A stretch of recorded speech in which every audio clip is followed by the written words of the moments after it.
જય માતાજી મિત્રો, સ્વાગત છે તમારું ફરીથી નવા બ્લોગમાં. તો કાલના મિત્રો મુંબઈ વાસી માર્કેટમાં ખાલી કરી અને અત્યારે જો પનવેલ પાસ કરી અને મોટી મોટી કંપનીઓમાં આવ્યા છીએ. જો કન્ટેનરવાળી એવરગ્રીન બેલર ભરવાના છે મિત્રો. આપણે મોટા મોટા બેલર આવી રહ્યા ઈરે અપલોડ કરવાના છે. હવે મને વિચારે છે કે હવે કેમેરો અલાઉડ છે કે નહીં. હવે વાગે જ તી ને કે જે રમાપીર કરવાનું ખબર પડે તો મિલ દેવાનું, ના પડે એટલી ઘર બનાવીએ. તો હાલ તો આટલામાં ચોક દબાઈને લગાવવાનું કીધું સાઈડમાં, તો ચોક દબાઈએ હરખી. તો દબાઈને મિત્રો ગાડી લગાવી દીધી છે અને બંધ કરીએ હવે ગાડી. હા હા, તો અત્યારે મિત્રો ઉઠે જ છે લાગે ખબર 12 વાગે ઉઠ્યા.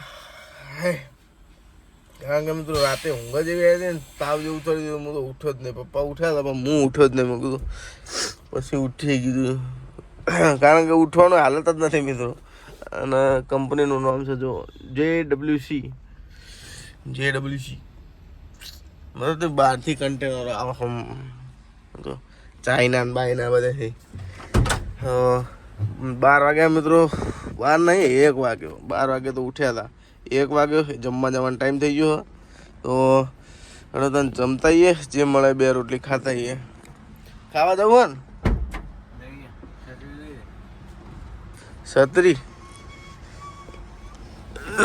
છત્રી તો ખાલી આગળ નાનું છે, આગળ તો મોટું છે. મોટા મોટા કન્ટેનરો પડે. અરે જહાજમાં આવતો હોય છે પા, કેવડું મોટું હોય. ઉપડવા માટે ક્રેન કેવડી મોટી હોવાની, મોટી અડીખમ. આ પેલો પડે બેરા જો દેખાય લાલ કલરના એ રે તો આવશે બોલાવ. ટેરી બતાવું જો પેલી ક્રેન દેખાય અહીંથી મોડીને ઠેર સુધી પકડેલું છે. એનાથી ઊંચો કરે પાછું ત્યાં તો મિલશે. કો તો ઉપર મિલાણો તો ઉપર લઈ જા. હા ચીવડું મોટું હોય.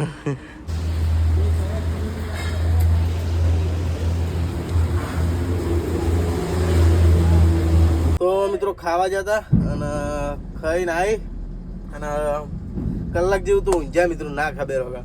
હવે એક જણાએ મને કીધેલું કે તમે તાર જતો હોય તો બોલાવા આવશે. પણ તો કોઈ બોલાવા આવવાનું કોઈ ઠેકાણું નહોતું બરોબર. પછી અમે હાથે હાથે જોકન ચોપા હતા ને કાલ લઈ ગયા. મેં ભાઈ ગાડી ભરને કાંઈ એટલે કે લગાવો લગાવી દીધી. જે હોય એ જો ચાલુ થઈ ગઈ ભરવાની. પણ મિત્રો એક પ્રોબ્લેમ હોય તો કે તમે વિડીયો ઉતારી નાખો અંદરનો, અને મને હમણાં ખબર પડી. એટલે હું ખાલી બહાર ફોન કાઢ્યો એટલે પહેલાં જોયું હતું કે ભાઈ વિડીયો ના ઉતારતા. હું બહાર ડ્રમ ભરવાનું ચાલુ કર્યો એટલે હું મોબાઈલ કાઢ્યો, વિડીયો ચાલુ કરવાનું કર્યો એટલે કે વિડીયો ના ઉતારતા. એટલે મેં કીધું કશો હતો નહીં, હેડો ગાડીમાં બેસીને તો બનાવીએ કે ગાડીમાં બેઠ કે બનાવું, કારણ કે બહાર અંદરના વિડીયો ના બનાવતા. અને અંદર પાછળ મિત્રો એટલું મોટું વેરહાઉસ છે ને, આમ તમે નહીં માનો કે તમે અંદર જુઓ ને તો તમે ખુદ વિચાર કરો કે આટલા બધા ડ્રમ બધા ઉપરા ઉપરી ને બહુ મોટું ને બહુ વધારે ઊંચા બધા ડ્રમ મૂકેલા છે. તો જોઈએ હેડો સિક્યોરિટી અંદર ગાડી બેહીને બનાવીએ તો આપણે શું બાઇક ફેક્ટરીનો બનાવ્યો 2 નંબરની વસ્તુ. તો હેડો ગાડી તો ભરાવા દે મિત્રો, પછી પેપર લઈએ અને પછી નીકળીએ. કેટલા બધા કન્ટેનરો પડે જો. ઓહો લાઈન કરીએ મોટી. એટલું મોટું હોય મિત્રો આપણો ભરવાના પોઈન્ટ બધા.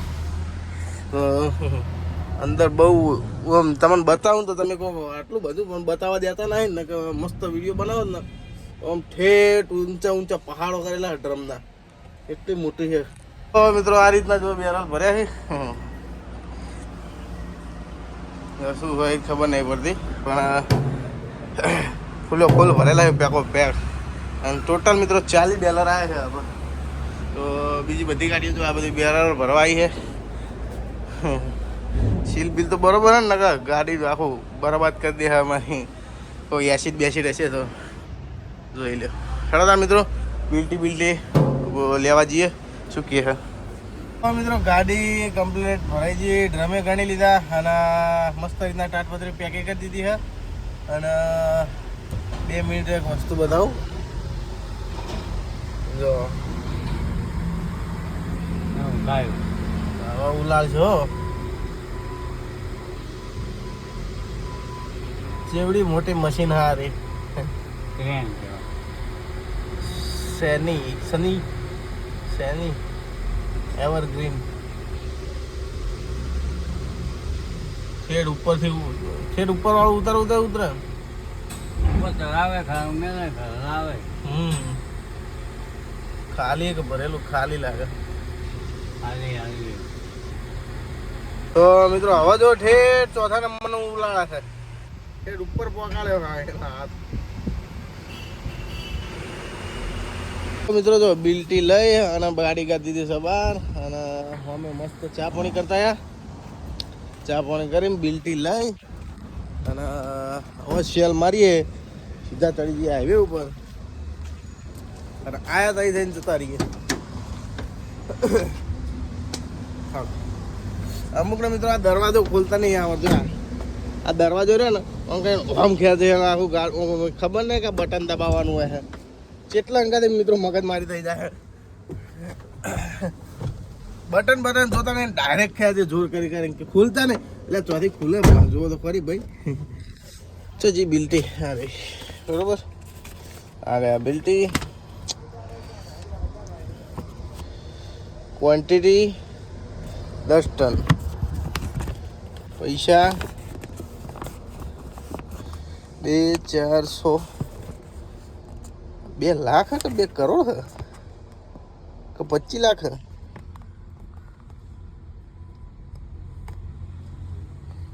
ના 2,53,000 ના 2 લાખ હોય તો 2, 4 ને 5 થવા દો. આ તો 2 કરોડ લાગે મને. આટલા બધા પૈસા? ઓહો 2 કરોડનો માલ ભર્યો છું મિત્રો. ખબર નહીં હા પણ કેટલા પણ કોમેન્ટ કરજો. જો જોઈ લેજો એ આટલા છે. મને તો કેવું લાગ્યું ખબર 2,37,000 એટલે એટલા જ છે. એટલા જ છે. 2, 4 ના હજુ ભૂલ પડે. 2,53,000 રોમ જોણ હેડો. આપણે ભણેલા ગણેલા છીએ નહીં ખબર પડતી નહીં. 1 લાખ સુધી દીકરી આવડે વધારે નહીં આવડતી. એના કરતાં કોઈ મગજ દોડાવું નહીં. જેટલાનું એટલાનું આપણે જો પૈસા લેવા અહીંયાના જો નહીં આપણું ભાડું લઈને છૂટા. જય માતાજી હેડો. તો મિત્રો નીકળી જાય છીએ તો બહાર નીકળીને તો સીધા ભરાઈ રહ્યા ટ્રાફિકમાં. હવેથી મુહૂર્ત થઈ ગયો ટ્રાફિક થવાનો એટલે પણ બહાર નીકળતા 2-3 કલાક તો સાચા ફાઇનલ. પણ હમણાં વિચાર કેવો કર્યો હતો કે 12 વાગે રાતે નીકળીએ બરોબર. પણ રાતે 12 વાગે નીકળીએ મિત્રો તો પણ મિત્રો અહીંથી પછી આપણને ઠેઠ છેલ્લા ફાઉન્ટેન હોટલ પકતા મિત્રો પછી એનો એ ટાઈમ દાળ ઉજી જાય 3-4 વાગે જાય. એના કરતાં મેં કીધું જે એમ ભગવાન માતાજી ટ્રાફિક મળે કે ના મળે હેડે જઈએ. અને કે પડ્યું જોમ તો કદી રહેતું નહીં એમ નીમ રહ્યા એટલે કીધું કશો હતો ને હેડો નીકળી જ જવા દો. રાતે 12 વાગ્યાની ચો વાઇટ જોઈને બે ખડ ચિત્રોમાં બે સોલી નાખે એવું ચાલે. સોલી નાખે એવું અમારું રે બગડ્યું. હા બેલ લગાવીને એકદમ થઈ જાય છે તૈયાર. મેં લગાવી દીધો નહીં લગાવી દીધો. જો સીટ બેલ્ટ નો હતો ને હવેથી મારવાની છે લેફ્ટ ખાલી સાઈડ મારે ને એરપોર્ટ વાળો રસ્તો પકડી લઈએ. હા આપણે તો મિત્રો ઉપર ચડવાનું એટલે નીકળી ગયા. પણ આ બાપડા જો ગમે દાળો ઉગાડો છે અમને. કાલના બ્લોગમાં તો એરપોર્ટ હરખું દેખાતું નતું.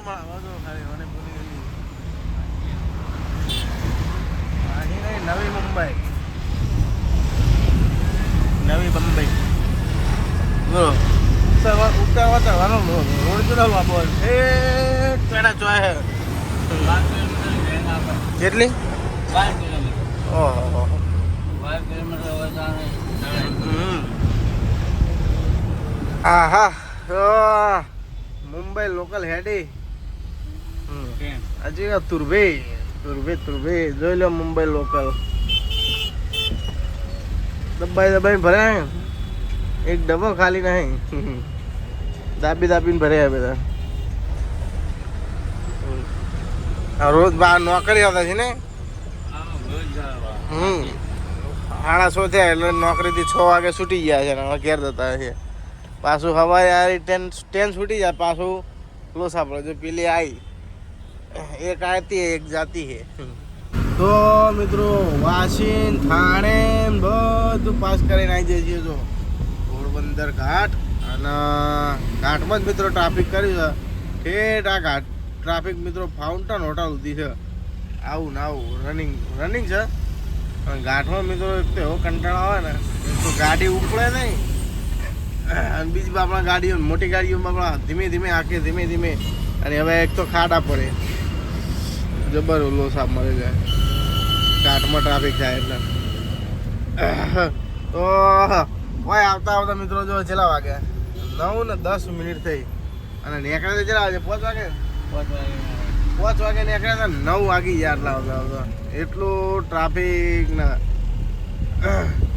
ટ્રાફિક જોર નડ્યું તો એ હેલો 12 વાગે ના નીકળે એ તો ફાયદો થયો થોડા તો વહેલા આવ્યા એ જ ને 12 વાગે નીકળો તો સવારે 4 વાગે 4-5 વાગે વહી આવો પાછા એટલે એ તો ફાયદો થયો કે આપણે કાલ ગાડી ગમે એટલા વાગે પહોંચાડી હોય તો પહોંચાડીએ હા તો હેડો ટ્રાફિક તો રહેવાનું હવે ધીમે આકી જઈએ હા મિત્રો મનોર ટ્રેન આપવામાં આવી જાય છીએ મનોર અને ઉભું આવવાનું છે પેલી આપણે જ્યાં વખત ઉભા રહ્યા એ હોટલે તાજ હોટલ બરાબર હા વરસાદે ચાલુ માર કાચનો ચિકાસ પકડી લીધી બહારથી અને હોટલે આવવા મિત્રો છો ને 7-8 કિલોમીટર જેવી બાકી છે હોટલે જઈને મસ્ત એને શેમ્પૂથી કાલ ધોઈ નાખ્યું જો વાઇપર મારે ચિકાસ નહીં દેખાય બરોબર જો અત્યારે ચિકાસ દેખાય ને અંદરથી ના બહારથી ચિકાસ અને આ જો રસો ભાઈ આવી ગયો એને મસ્ત રીતના હાલ તો લપેટી દીધો કાંઈક ના શંકા પણ હોટલે ઉભા રહે પછી એના મસ્ત રીતના કરીએ કોથળો મૂકેલો મિત્રો આમાં પાથરેલો કોથળો પણ કોથળો ખસી ગયો છે એટલે રસો થોડો નેચા આવી ગયો હવે વેટી દીધો એટલે ચિંતા જેવું છે નહીં તો તાણ તાજ હોટલે પહોંચવાડી કરીએ તો હોવામાં આવી છે જો તાજ હોટલ ઇન્ડિકેટર આલી અને લઈ લઈએ અંદર હોટલની તો સારી આપણી તાજ હોટલ તો લગાવી દીધી છે ગાડી સાઈડમાં તો હળદાણ હવે જમતા આવીએ મિત્રો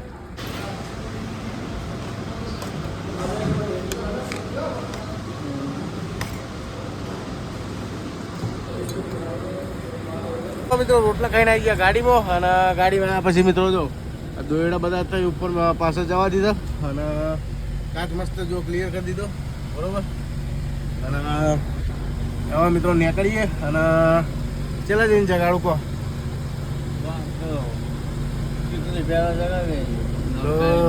ચીખલી નવસારી પહેલાં જગાડે અને ચા પાણી કરાય પછી એક્સપ્રેસ ઉપર આવી દઈએ મિત્રો એમ ગાડી હારા રોડ ઉપર એટલે પછી મિત્રો ચિંતા નહીં તો આ એબીએસની લાઇટ આવે પણ આવીને જતી રહ્યા એટલે એબીએસની આ બ્રેકની કોઈક સિસ્ટમની છે સેન્સરનું એટલે ચોમાં આમ તો રહેવાનું એવું બ્રેકનું તો બાકી કોઈ બીજી લાઇટ આવતી નથી ખાલી એબીએસની આવે એ જ એ તો અમુક વાર આવે ને અમુક વાર જતી રહે બરાબર તો બરાબર નીકળીએ અને રોડના રાજા થઈ ગયા ફેર હેડો ઘણા ભાઈઓ મિત્રો એવું કીધું કોમેન્ટોના રિપ્લાય આવતા નહીં અને બ્લોગ થોડા જોવાની મજા ઓછી આવે છે કેમ કે ખાવાનું બનાવતો નહીં અને એકદમ હાવ સાદો બ્લોગ બનાવીએ છીએ એટલે મિત્રો લગભગ તમને જોવાની મજા આવતી નહીં બરાબર પણ આટલી ટ્રીપ ખાલી ખમી દો બરાબર તો આ ટ્રીપ મારી ઘેર જ્યાં ને કે પછી બધું પ્લાનિંગથી બધું રાજી ખાવાનું ચાલુ થઈ જાય મિત્રો રેગ્યુલર એક ટ્રીપમાં એક તો હશે પણ જો ટાઈમિંગવાળો માલ ભરેલો છે તો ભાઈ ગેરંટી નહીં લેતા આવું જવાબ બાકી હવે મિત્રો ખાવાનું ચાલુ કરવાની મારી ઈચ્છા કારણ કે મિત્રો હવે તેલ વાળું વધારે ખાવાતું નહીં. હોટલોનું ખાઈ ખાઈ મિત્રો એવો કંટાળો ચડાવે ને. 290 રૂપિયા દાલ ફ્રાયના. બિલ ભલે 500 રૂપિયા લેતા પણ ખાવાનું હવે આપણે શું વિશ્વાસ હોય એ રીતના ખાવા બનતું હોય. ચોક મિત્રો 3-4 દાડે એક વખત ખાઈ લઈએ ને તો વાંધો ના આવે. પણ બાકી રોજ રોજ મિત્રો મને જ કંટાળો ચડે ખુદને. તો હવે મિત્રો 100% ખાવા બનાવવાનું ચાલુ કરવું જ પડશે. તો આ ટીપે જેવા ગેટ જ્યાં ને તો બધું ઓલરેડી ઓલ ઇન વન સામાન ચલાવી દેવાનો હોય બધું બરાબર. હાલ તો થોડો ઓછો સામાન કારણ કે અમે હાથે કરીને સામાન નથી લીધો. બીજું મુંબઈ જવાનું હોય પોણે વધારે આવી જાય તો આપણું ટૂલ બોક્સ નહીં હતા બધું તણે બધું ભ્રમણ થાય. એના કરતાં કીધું આવતી ટીપે ચડાવશું. અને ટ્રાય કરો છો મિત્રો બહારનું ફરવાનું. બેંગ્લોર, પોંડિચેરી બાજુ જવું છે મસ્ત રીતના. અને આપણે ઘેર હતા ત્રણ જ મિત્રો પોંડિચેરીનો ઓર્ડર પડ્યો હતો. ઓર્ડર પડતો મિત્રો ઠેઠ વડોદરાથી પોંડિચેરીનો હતો. વડોદરા મિત્રો ખાલી આવીએ તો આપણને નુકસાન પડે. 200-300 કિલોમીટર ખાલી આવીએ તો નુકસાન પડે. માલ એ સમય કોઈ હતો ને વરસાદનો. પછી મિત્રો માલ નીકળ્યા રાગે. પોંડિચેરીનો ઓર્ડર જતો રહ્યો. જોઈએ હેડો કોક તો નીકળે છે હવે બહારનો. બેંગ્લોર પર છે, કોઈ તો પોંડિચેરી, કોઈ તો કર્ણાટક, કાલીકટ ગમે તે હોય છે મળી જાય. તો ટ્રાય કરવો છે બહારનો જ ભરવાનો. મુંબઈ તો રિટર્ન આપવાનું થતું નહીં પણ તોય જોઈશું. નહીં ભરાય જો બહારનું તો પછી મુંબઈ ટીપ મારવી પડશે. જોઈએ હેડો ચમ થાય છે. ઘેર તો પક્કે પહેલાં તો મિત્રો મહારાષ્ટ્ર બોર્ડર કરી દીધી જપાસ. પહેલાં વિડીયો ઉતારવાનો હતો પણ લોચો એક હતો કે વીએનમાં મિત્રો એક્સપોર્ટિંગ ચાલુ હતું અને પણ 95% જેવું પહોંચી ગયું હતું. વીએનમાં મિત્રો એક પ્રોબ્લેમ થાય. આમ એડિટિંગ બેડિટિંગ બધું કરવામાં મજા આવી જાય પણ એક જ લોચો ખાલી કે એ તો બધી એપ્લિકેશનમાં હોય પણ આ વીએનમાં ખાલી જે આપણે એક્સપોર્ટિંગ ચાલુ હોય ચોકડી બતાવતી હોય ને ખાલી ચોકડી દબાય ખાલી ચોકડી ઉપર હાથ અડી જાય ને એમની કોઈ તરત કટ થઈ જાય બધું જે આવ્યું હોય બરાબર. પેલું યસ કે નોનું કોઈ એવો ઓપ્શન આવતો નહીં કે ચોકડી ઉપર દબાઈએ એક્ઝિટ કન્ટિન્યુ એવું કોઈ આવતું નહીં. ડાયરેક્ટ બાર બધું નીકળી જાય. અને બીજું કે ખાલી એમની સ્લાઇડ કરીને કટ થઈ ગયું હોય ને તો બધું ફિનિશ પતી ગયું. ફેર નવેસરથી ચાલુ કરવું પડે. લોચો આવું થાય. 25 મિનિટનો વિડીયો હોય તો 25 મિનિટ થાય. 15 મિનિટનો વિડીયો હોય તો 15 મિનિટ એક્સપોર્ટ થઈ જાય. એ રીતના સિસ્ટમ આપણો આ વિડીયો લગભગ પણ આ નહીં આગળવાળો 22-23 મિનિટનો હોય તો 22-23 મિનિટ થઈ. એમાં કેવું થયું 2 વખત થયું કટ થયું. એક્સપોર્ટ થઈ અને પાછી એડવર્ટાઈઝ આવે. એડવર્ટાઈઝ આવે એટલે પાછી એડવર્ટાઈઝને ચોકડી મારો ને તો તાણા પછી પેલા એમાં સેવ થાય. નકર જો ચોકડી માર્યા આગળ એડવર્ટાઈઝ આવી જઈને ડાયરેક્ટ કટ મારી દો તો ભાઈ પટી ગયો. મારે હાલ એવું થયું એડવર્ટાઈઝ આવી એટલે હું વળી કીધું લાવ ડાયરેક્ટ કટ મારતો. ડાયરેક્ટ કટ મારીને બધું કટ કરી નાખ્યું. ગેલેરીમાં જોયું ને તો વિડીયો આવેલો જ નહીં. હું કીધું ફેર કરવું પડશે તારે શું કરીએ તો ફેર ચાલુ કર્યું પછી. બારિશ બી ચાલુ હો ગઈ ધમધમા. ચીકાશ જ જતી નહીં કોઈ ખબર પડતી નહીં. એને કોઈ દવા કરવી પડશે તો શેમ્પુ વાળું પેલું પાણી જવું પડશે કાં તો બટાટું બેમાંથી. અત્યારે તો નોર્મલી ચાલે એવું ચિંતા એવું નહીં. તો આવી જાય મિત્રો વાપી અને સોરી એક મિનિટ મને બંધ કરવું પડશે બારી ને કા હવા ભણવા નહીં દેવું. તો આવી જાય છીએ મિત્રો વાપી અને સુરેશભાઈની કોમેન્ટ હતી કે આ બાદ આપણને થાય તો ફોન કરજો ઘેર જમવા તમને બોલાવીશ બરાબર. લઈ જઈશ જમવાવાળા. પણ શું કરીએ કહો છે પનવેલથી ગાડી ભરીને આવ્યા છીએ. પનવેલથી ભરીને હવે જઈએ છીએ સતરાલ. નકા આમ તો ઈચ્છા તો હતી વાપીની જ કારણ કે મુંબઈમાં કોઈ માલ હોય ના હોય પણ આ તો માલ મળી ગયો એટલે પનવેલથી ભરી લીધી. નકા વાપી જ આપવું પડે. તો સુરેશભાઈ નેક્સ્ટ ટાઈમ પાક્કું ફાઇનલ બરાબર. તો નેક્સ્ટ ટાઈમ મુંબઈ આવશું તાણા ફાઇનલ આવશું તમારે ઘેર જમવા માટે. તો મિત્રો ચડી જાય છીએ દિલ્હી મુંબઈ એક્સપ્રેસ વે. અને એક્સપ્રેસ વે ચડતા મિત્રો 4 વાગી ગયા અને ગાડી હાલી દીધી છે હવે ફાધરને બરાબર. અને આપણે જઈએ હવે લોબી ખેંચીએ હવે હોઈ જઈએ બરાબર. અને હજુ તો ઊંઘવાનું નહીં. વિડીયો એડિટિંગ કરવાનો 4 વાગ્યા પણ 5 ને 6 ને 7 વાગે તો વિડીયો અપલોડ કરવાનો 3 કલાક છે આપણી જોડે. તો એટલામાં તો થઈ જાય કલાક દોઢ કલાકનું કામ છે મિત્રો. એક્સપ્રેસનું નામ છે ભારતમાલા. હા આ રોડનું નામ છે ભારતમાલા. ભારતમાલા કહો કે દિલ્હી મુંબઈ કહો બધું સરખું જ છે. તો ચાલો મિત્રો ટાઈમ નહીં આપણા જોડે, ફટાફટ વિડીયો એડિટિંગ કરી અને નાખવાનો છે બરોબર. તો વિડીયો એડિટિંગમાં આખું બાકી હતું તો ફટાફટ મિત્રો વિડીયો એડિટિંગ કરીએ. વિડીયો એડિટિંગ કરીને એક્સપોર્ટ કરી ફટાફટ વિડીયો અપલોડ કરી દઈએ યુટ્યુબમાં. અને તમારે 7 વાગે જોતા ફાવો મિત્રો. એટલે મળીએ કાલના બ્લોગમાં. જય માતાજી, જય જુગોતરમાં, જય રોમાપીર.